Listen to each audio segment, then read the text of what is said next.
Hello children, today we will learn about chapter 6 Kingdoms, Kings and an Early Republic. That was an election day. Shankaran woke up to see his grandparents all ready to go and vote. They wanted to be the first to reach the polling booth. Why? Shankaran wanted to know. Why were they so excited? Somewhat impatiently, his grandfather explained. We can choose our rulers today, so today we are going to vote. Now we will learn some keywords. Raja, Ashwamedha, Varna, Janapada, Mahajanapada, fortification, army, tax, transplantation, Gana or Sangha, democracy.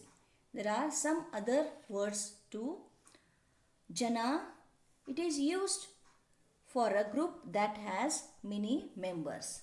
Sangha, Sangha means organization or an association. How men became rulers in earlier times.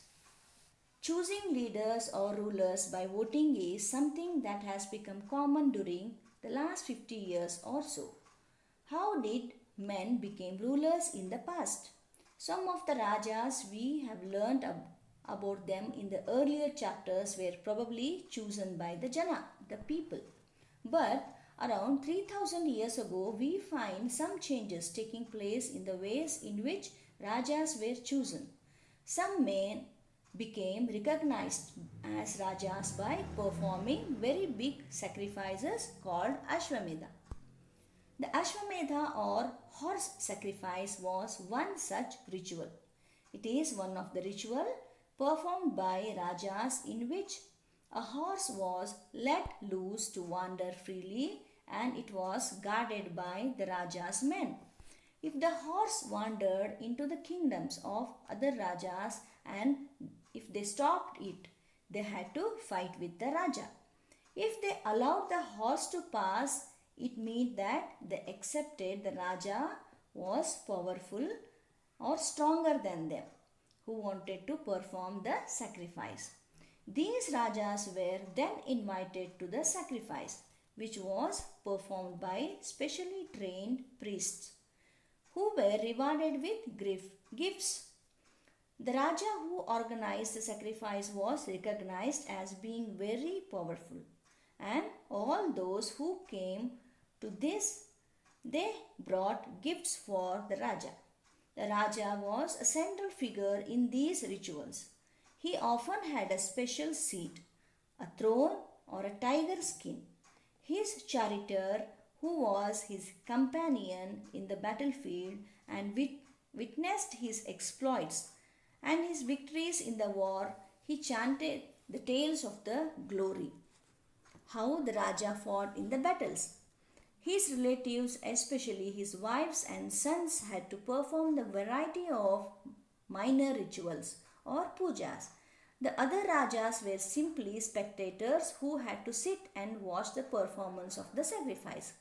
Priests performed the rituals including the sprinkling of sacred water on the king. The ordinary people, the Vish or the Vaishya, also brought gifts. Some people, such as those who were regarded as Shudras by the priest, were excluded from many such rituals. There were several different groups in society at this time. Priests and warriors, farmers, herders, traders, craftspersons, laborers, fishing folk, and forest people. Some priests and warriors were rich, as there were some farmers and traders. Others, including many herders, craftspersons, laborers, fishing folk, and hunters and gatherers, they were poor.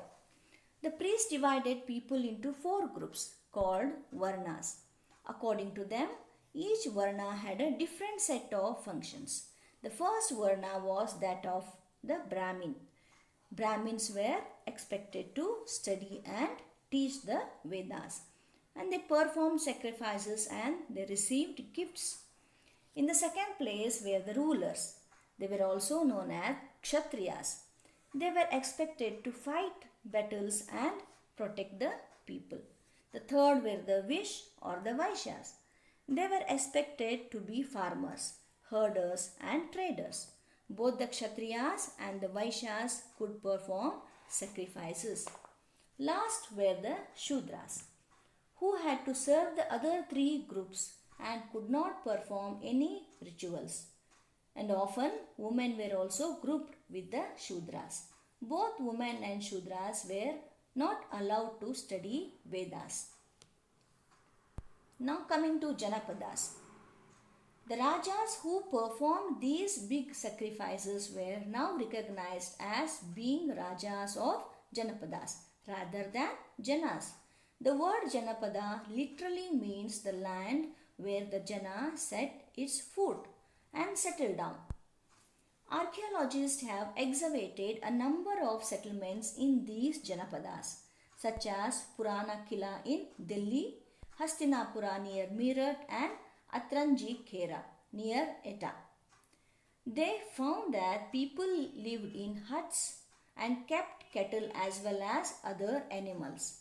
They also grew a variety of crops such as rice, wheat, barley, pulses, sugarcane, sesame, and mustard.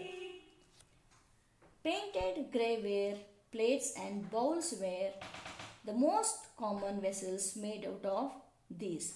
These are extremely fine to touch with a nice smooth surface. Perhaps these were used on special occasions for important people and to serve special food.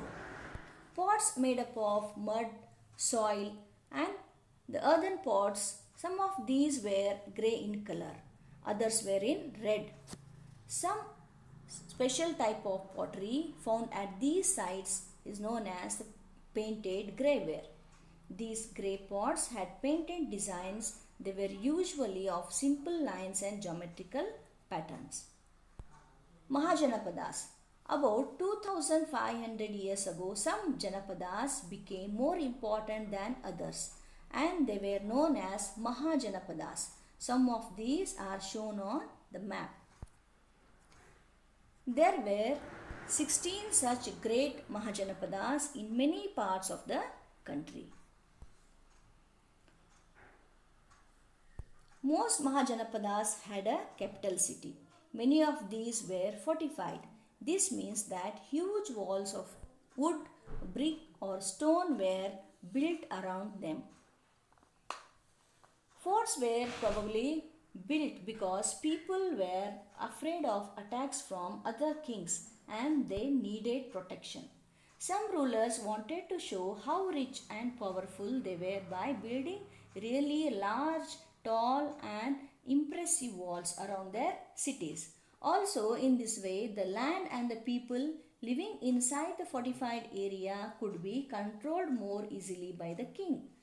Buildings such as huge walls required a great deal of planning. Thousands and lakhs of bricks or stones had to be prepared and large number of laborers were needed to build these walls. Possibly by thousands of men and women and children worked to build these walls. The new Rajas now began maintaining armies and soldiers were paid regular salaries and they were maintained by the king throughout the year. Some payments were probably made using punch marked coins.